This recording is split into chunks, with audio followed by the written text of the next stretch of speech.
والصلاة والسلام على من كان نبيا وآدم بين الماء والطين وعلى آله وأصحابه وذريات أصحاب المثاني والفرقان الحميد. أما بعد،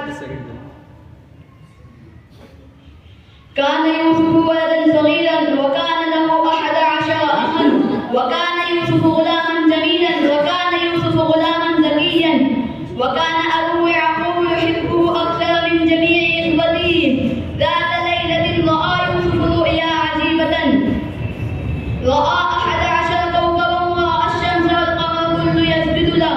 تعجب يوسف الصغير كثيرا وما فهم هذه الرؤيا، كيف تسجد الكواكب والشمس والقمر كل يسجد له؟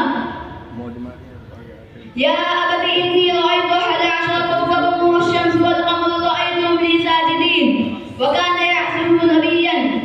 فرح يوسف بإخوته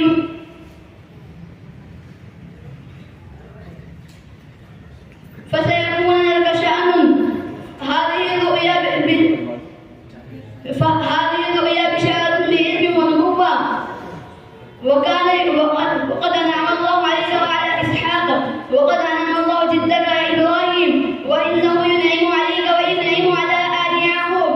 وكان يعقوب نبيا، وكان يوسف كبيرا،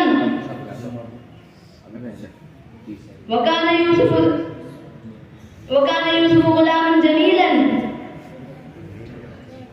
وقال يا ولدي لا تخبر بهذه من إخوتي، يا أبت إني لا تخبر بهذه من إخوتي،